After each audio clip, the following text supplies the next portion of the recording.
Islam itu cuma ada dua. Syahadat, istiqomah. Udah itu aja. Kalau kita mau nanya Islam itu apa? Secara umum, garis besar dari Islam itu cuma dua. Pertama syahadat. Syahadat itu kalau kita terjemahkan dalam konteks kita yang udah muslim, berarti taubat atau hijrah, itu semuanya masuk dalam bab yang sama. Kalau non muslim berarti syahadat, masuk Islam. Kalau yang udah muslim berarti taubat atau berhijrah dalam makna yang lebih luas.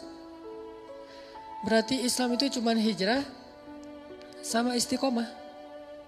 Kalau kita benar-benar bisa ngejalanin dua tema ini udah cukup buat kita. Kalau dalam bahasa surat Ali Imran tuh, ya ayyuhalladzina amanu ittaqullaha haqqa tuqatih wa la tamutunna illa wa antum muslimun. Cuma dua itu. Ittaqullaha haqqa tuqatih wa la tamutunna illa wa antum muslimun.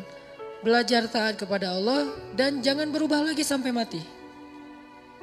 Belajar untuk mencari ridha Allah dan jangan lagi berpaling sampai akhir hayat, last breath gitu, sampai nafas terakhir kita. Belajar untuk memprioritaskan Allah dan jangan lagi mengganda dengan yang lain sampai akhir hayat kita. Kalau kita bisa kayak gini, maka kita menjadi orang-orang yang muflihun, orang yang beruntung. Cuman dua itu doang tuh Islam. Kalau kita sederhanakan. Tapi kalau kita breakdown, ketaatan itu kan macam-macam ya. Ada ketaatan dalam bentuk belief, yaitu iman. Siapa yang paling kita yakini. Ada ketaatan dalam bentuk ritual, ibadah. Gimana ibadah sholat kita terutama 5 waktu. Kemudian ketaatan dalam bentuk sosial. Seperti apa akhlak kita, seberapa besar manfaat kita bagi orang lain. Ini kalau kita breakdown kalimat taat. Nah kalau kita udah belajar taat, maka coba fokus kayak gitu aja sampai akhir hayat. Itu udah gak akan ada lagi yang membuat kita khawatir tentang masa depan kita nanti di akhirat. Allah pasti benar-benar menjamin kita min ahlil jannah, termasuk ahli surga. Makanya tema Islam itu sebetulnya cuma dua teman-teman. Syahadat, taubat, hijrah itu satu tema. Yang kedua adalah istiqomah atau dawam. Istiqomah atau dawam. Karena dua istilah ini sering agak-agak samar di kita. Kadang dawam disebut istiqomah, kadang istiqomah disebut dawam. Tapi gak usah terlalu dipermasalahin, udah aja digabung. Istiqomah dan dawam. Nah malam ini kita akan bahas bab ini. Bab tentang gimana setelah kita berhijrah kita bisa kayak gini itu sampai akhir hayat. Setelah kita bertekad pengen berubah kita itu sampai akhir hayat. Setelah kita bertekad pengen berhijab kita itu sampai akhir hayat. Setelah kita bertekad pengen memprioritaskan Allah, prioritas Allah itu sampai akhir hayat kita. Dalam masalah apapun, sesulit apapun kehidupan kita, kita pengen belajar itu. Satu tema yang kata Nabi telah membuat rambutku beruban. Jadi ada sahabat ngelihat Nabi, kenapa ya Nabi akhir-akhir ini kok rambutnya lebih banyak beruban? Cepat gitu, yang sebelumnya gak kayak gitu, sekarang lebih cepat, kayak banyak masalah. Kata Nabi apa? Syayyabatni, telah menjadikan aku beruban, suratu Hud wa ikhwatuha. Telah menjadikan aku beruban, surat Hud dan ayat-ayat yang ada di dalamnya. Salah satu ayat di dalam surat Hud yang membuat Nabi cepat beruban itu adalah ayat istiqomah. Coba kita buka surat Hud. Surat ke-11 ayat 112. Ini salah satu ayat yang bikin Nabi cepat beruban. Surat ke-11 ayat 112.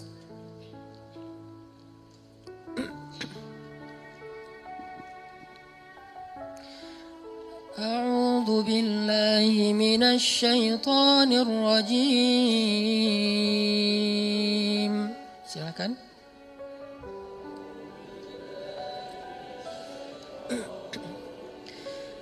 Bismillahirrahmanirrahim.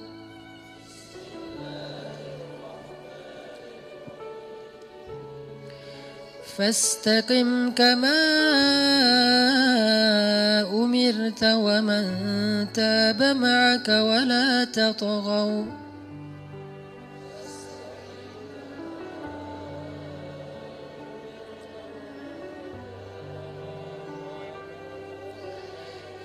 إنه بما تعملون بصير.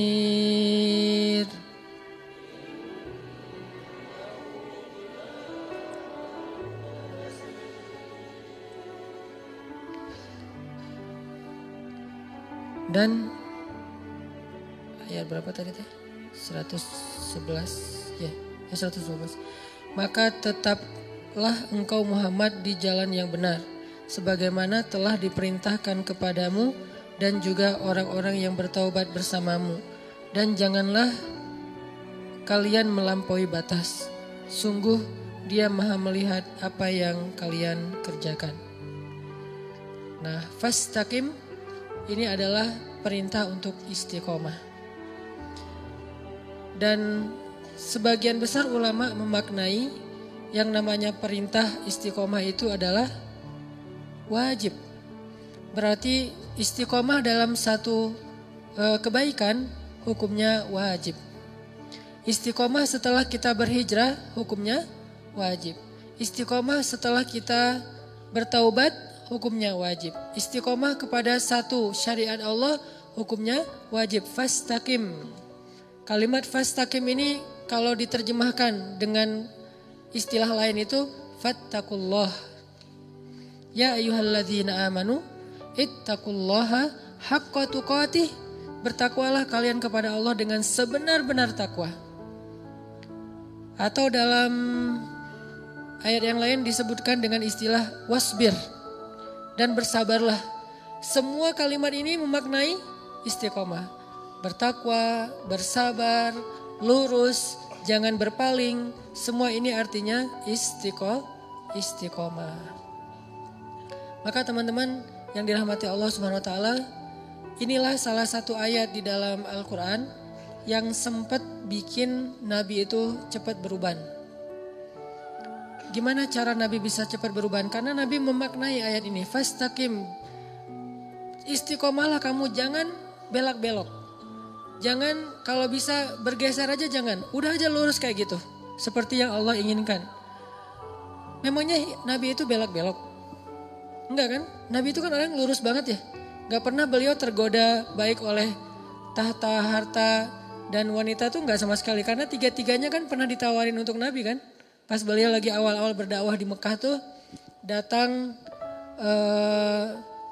Utbah bin Rabi'ah, datang Walid al-Mughirah, datang kepada Nabi bilang, "Ya Muhammad, kamu cari apa sih?" kata mereka.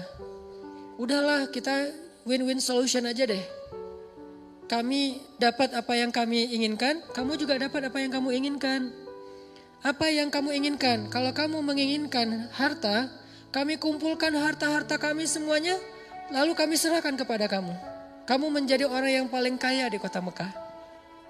Kamu jadi orang yang paling kaya di kota Mekah." Ini kalau dalam konteks kita tuh, kita lagi hijrah, kita lagi pengen benar, tiba-tiba dapat kayak tawaran-tawaran kerjaan yang kita tahu hasilnya itu syubhat atau haram. Tapi gede. Syubhat atau haram tapi gede. Arti syubhat kita ragu-ragu. Ini boleh gak sih?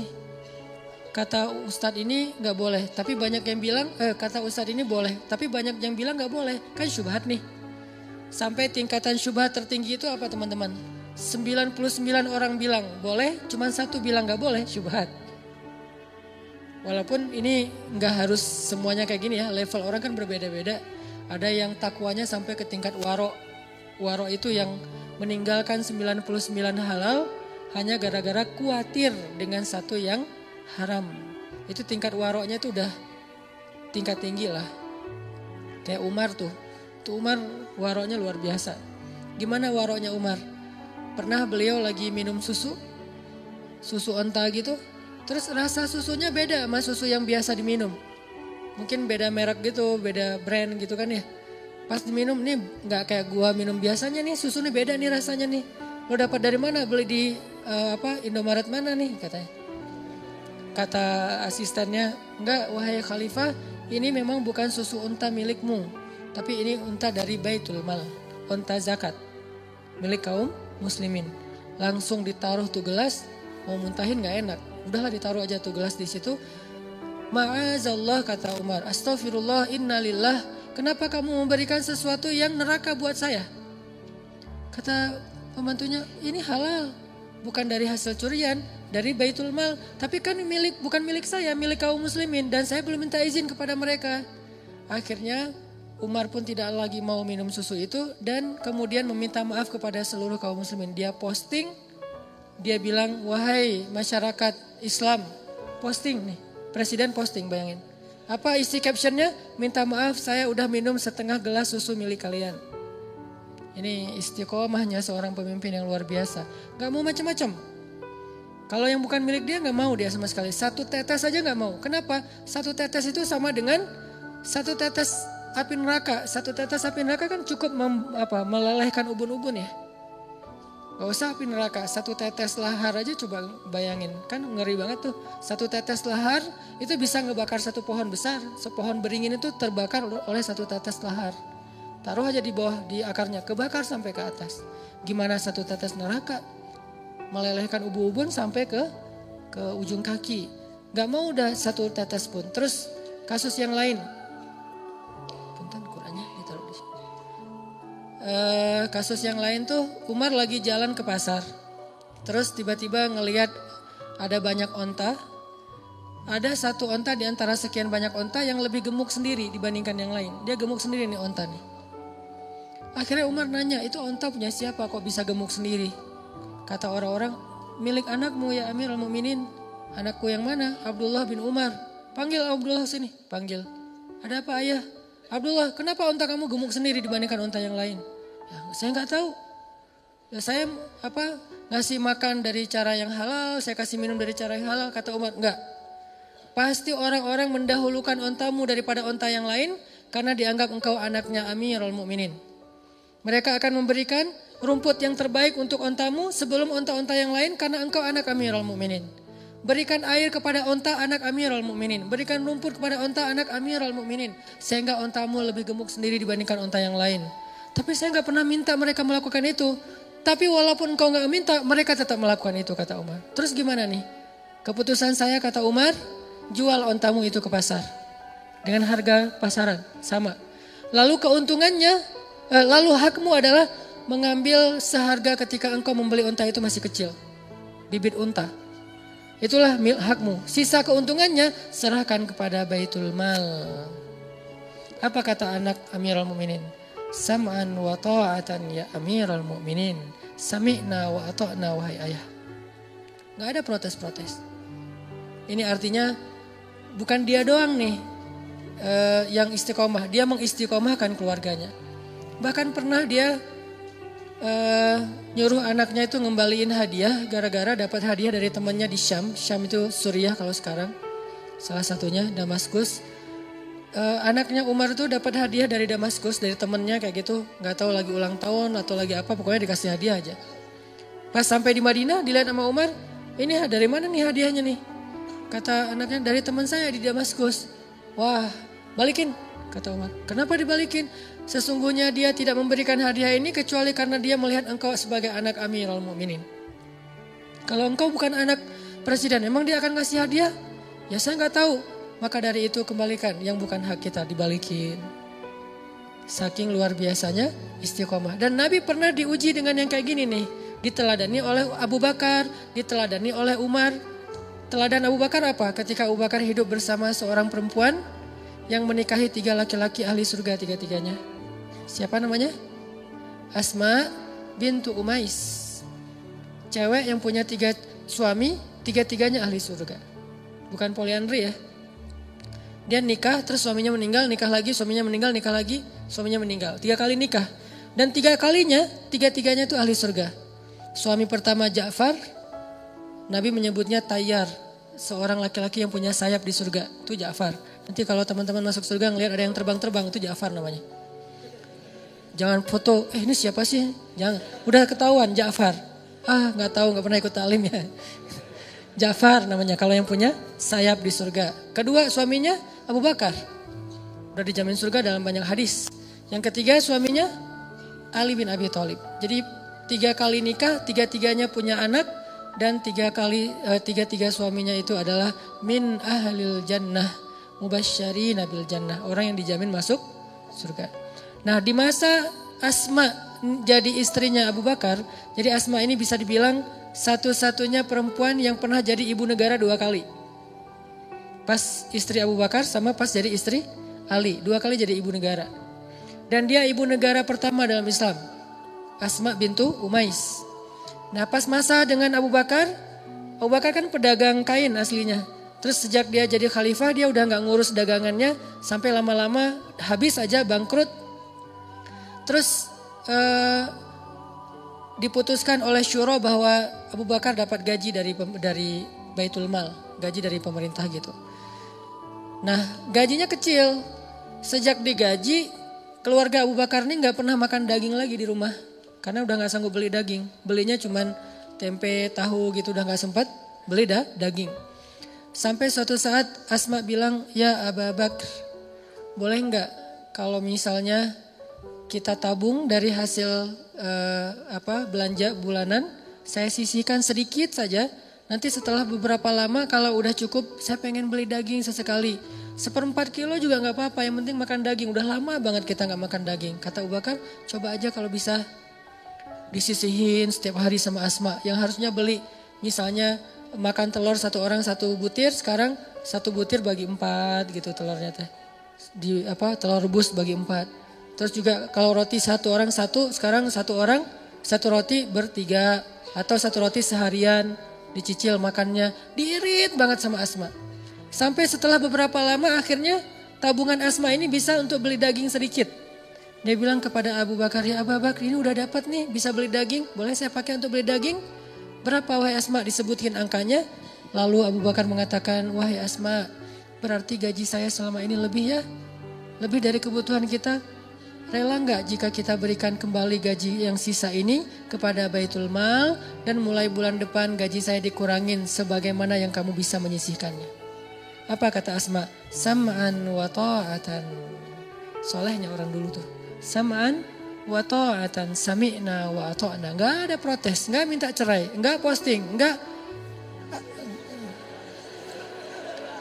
Kan ada yang curhat lewat medsos gitu kan ya, posting, suami kok gini-gini amat, sok soleh lah, ahli sok suci segala macam. Enggak. Sam'an wa ta'atan kepada suaminya. Diajak susah, sesusah-susahnya sam'an wa ta'atan. Makanya emang pantas sih kalau Asma itu punya suami 3-3-nya ahli surga. Karena emang gak enak jadi suami ahli surga. Pastinya akan banyak diajak susah. Walaupun ada juga ahli surga yang senang. Kayak Abdurrahman bin Auf, Utsman bin Affan. Itu kan ahli surga yang senang ya. Cuman kan gak bisa milih. Saya mah gak mau sama Abu Bakar, maunya sama Utsman gitu. Takdir lah ya. Ada yang takdirnya kayak anak Nabi nikahnya sama Utsman. Ada anak Nabi nikahnya sama Ali. Dua-duanya ahli surga. Utsman ahli surga, Ali ahli surga. Dan dua-duanya salehah. Yang istri Utsman bersyukur, yang istri Ali bersabar. Mukmin. Kalau kita kan ngebandingin, kenapa ya nggak saya aja sama Utsman? Coba ya kalau suami saya kayak Utsman, kamu sih malas kerja, kamu sih terlalu jujur, kamu sih apa segala macam. Mulailah menggoyahkan keistiqomahan pasangannya. Nah ini artinya teman-teman, Abu Bakar tuh kayak gitu istiqomah. Sampai pernah Abu Bakar makan makanan kayak daging gitu. Ada yang hadiahin kayak kornet. Terus dimakan sama Abu Bakar. Udah makan setengah. Ditanya sama Abu Bakar, nih enak banget nih kornetnya dapat dari mana? Dari non muslim yang dia bukan ahlul kitab. Yang dia itu nyembelih hewan bukan dengan nama Allah. Ibaratnya kita produk yang gak ada label halal.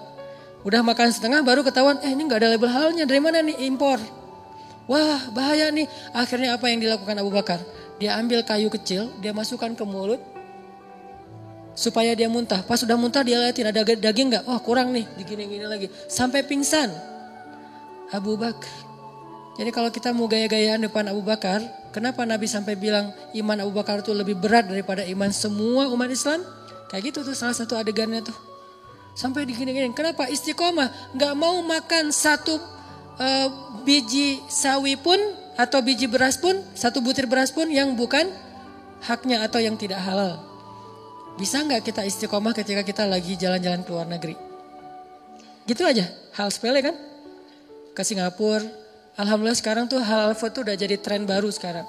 Kayak di Jepang tuh sekarang menjelang Olimpiade, Jepang mempersiapkan banyak halal food spot gitu, halal food corner. Jadi di mall-mall tuh selalu ada kayak ini bagian ini halal food dan makanannya tetap makanan Jepang yang itu kayak gitu-gituan, udon apa gitu tapi halal. Tapi dulu beberapa tahun yang lalu kata teman-teman di sana cari halal food itu susah banget. Kalau nggak benar-benar masak sendiri nggak akan bisa dapat makanan di luar yang halal. Ke Hong Kong, ke New Zealand misalnya kemana. Itu kalau kita nggak kuat untuk benar-benar berazam saya nggak akan makan kecuali yang halal. Walaupun akhirnya agak-agak emang nggak nyaman sih.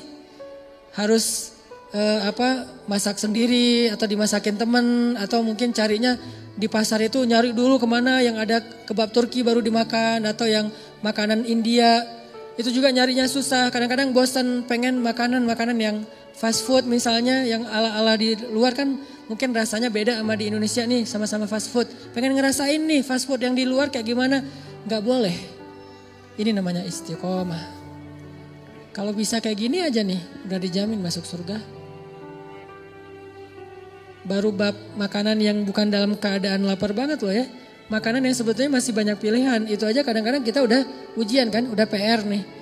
Udahlah gak usah terlalu fanatik apa jadi orang. Kadang-kadang setan ngebisikin gak apa-apa nanti tinggal taubat. Kan suka gitu ya. Udah aja sekarang mah nanti tinggal taubat. Sesekali lah gitu. Nah ini kadang-kadang bikin kita agak-agak lemah. Disitulah PR kita nih. Mujahadah kita, usaha kita tuh, effort kita di situ. Setelah kita berhijrah, setelah kita taubat, udah coba effortnya cuman fokus dengan istiqomah saya mah nggak mau ngelanggar. Saya bilang pengen main boleh, tapi jangan bikin dosa. Pengen have fun boleh, tapi jangan nambah dosa. Pengen nongkrong boleh, tapi jangan lalai buat kita jadi jauh dari Allah. Sebetulnya bisa banget, cuman kita kadang-kadang terlalu pragmatis dan gak sabar untuk ngejalanin dulu cara-cara Allah. Salah satu misi saya dalam postingan-postingan di sosmed itu adalah, walaupun belum sempurna ya, saya pengen nunjukin lifestyle yang realistis aja lah, gak usah terlalu soleh-soleh amat yang mungkin hanya sebagian kecil orang yang bisa ngelakuin. Saya gak akan posting lagi sholat tahajud, kecuali emang sengaja syiar pengen ada event tahajud bareng. Saya nggak posting lagi tilawah yang panjang banget, tilawahnya 1 hari 10 juz, walaupun nggak pernah misalnya.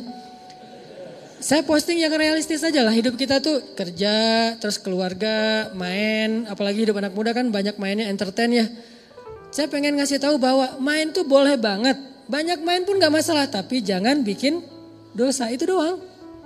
Kita bisa jalan-jalan, kita bisa have fun, kita bisa seru-seruan, kita bisa asik, bisa apa aja yang kita hobi kita lakuin dengan syarat jangan bikin dosa. Dan itu bisa banget. Gak akan mengurangi funnya. Apalagi udah punya pasangan. Lebih bisa lagi itu. Kalau belum agak berat sih ujiannya emang. Untuk dapat fun itu agak-agak sedikit garing lah ya.